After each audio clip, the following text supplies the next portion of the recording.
Assalamualaikum warahmatullahi wabarakatuh. Kami dari kelompok 2 akan menjelaskan suatu materi kelas 7, yaitu garis dan sudut. Adapun tujuan dari ini, yang pertama untuk menentukan kedudukan dua garis dan sudut. Yang kedua, dapat menyelesaikan masalah yang berkaitan dengan garis dan sudut. Baiklah, sebelum kita ke pembahasan, saya akan memperkenalkan anggota kelompok kami. Yang pertama, Muhammad Rizky Saputra dengan NIM 1R016107. Yang kedua, Muhammad Rizky Sarifudin dengan NIM 1R01191008. Dan yang ketiga, Asfun Biliardi dengan NIM 1R19112.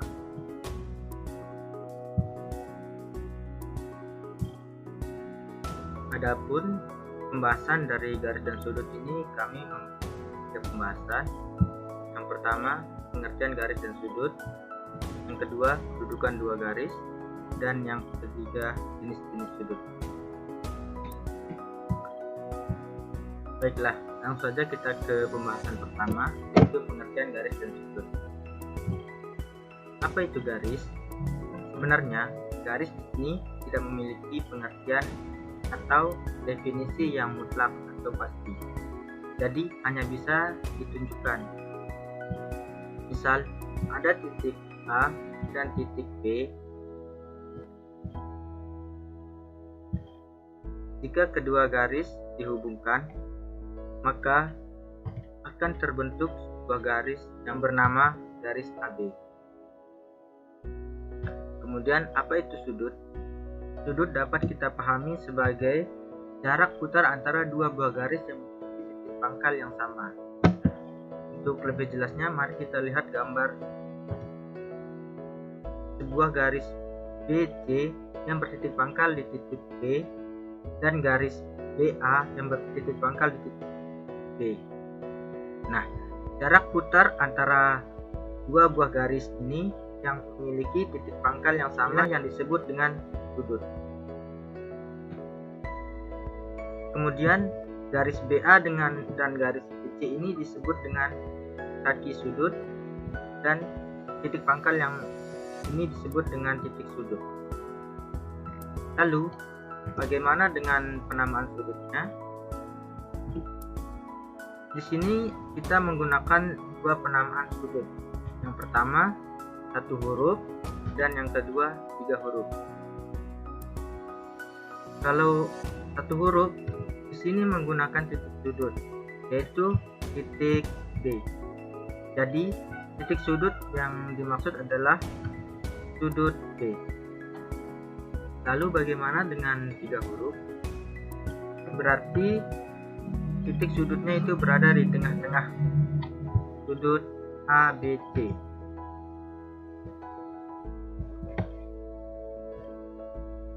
Berarti titik sudut di tengah-tengahnya yaitu adalah titik B. Karena titik B berada di antara A dengan C. Di sini saya akan menjelaskan kedudukan dua garis pada poin C yang sebelumnya dijelaskan oleh saudara Nasrun di poin sebelumnya. 1. Sejajar. Jika garis M dan N dikatakan sejajar jika kedua garis itu terletak satu bidang dan jika diperpanjang tidak akan berpotongan, yaitu tidak mempunyai satupun titik persekutuan. Di gambar I1 dan I2 lihat bahwa garis M dan N sejajar. 2. Berpotongan. Dua garis M dan N dikatakan berpotongan jika kedua garis itu mempunyai sebuah titik persekutuan. Titik O disebut titik potong atau titik persekutuan. Pada gambar I1 dan I2 ada garis M dan N berpotongan di titik O. 3. Berimpit. Dua garis M dan N dikatakan berimpit jika kedua garis mempunyai paling sedikit 2 titik persekutuan. Nah, seperti ini tampilannya, di mana garis M berintis dengan garis N dan garis AB berintis dengan garis AC. Selanjutnya kita ke contoh soal. Perhatikan gambar di samping ini. Tuliskan semua pasangan garis yang saling sejajar. Berikut penyelesaiannya. Bila garis atau lebih dikatakan sejajar apabila garis-garis tersebut terletak pada satu bidang datar dan tidak akan pernah bertemu atau berpotongan jika garis tersebut diperpanjang sampai tak berhingga.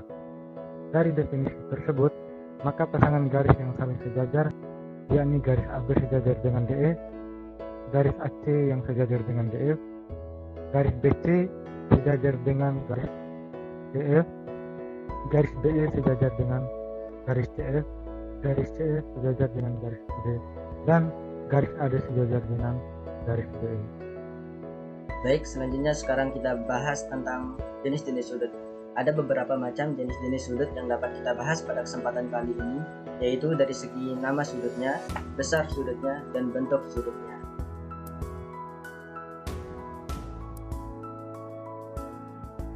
Yang pertama, sudut lancip. Sudut lancip adalah sudut yang memiliki besar sudut atau alfa, yaitu kurang dari 90 derajat. Nah, apabila kita gambarkan, maka sudut lancip berbentuk seperti ini.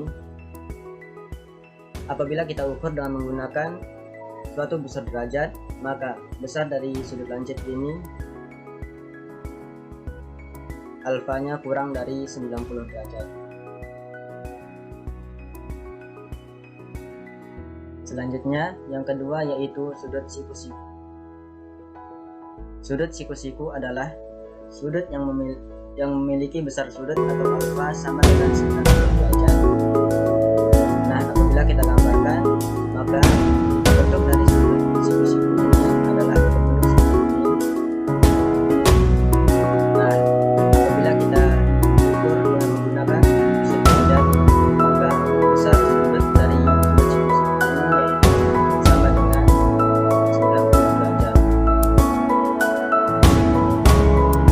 Selanjutnya, sudut yang ketiga, sudut kumpul. Sudut kumpul adalah sudut yang memiliki besar sudut atau alfa lebih besar dari 90 derajat dan lebih kecil dari 140 derajat. Nah, apabila kita gambarkan, maka bentuk dari sudut kumpul yaitu berbentuk seperti ini. Dan apabila kita ukur dengan menggunakan suatu besar derajat, maka besar dari sudut kumpul ini, ya, yang bagian ini, maka besar dari sudut kumpul ini yaitu lebih besar dari 90 derajat dan lebih kecil dari 180 derajat.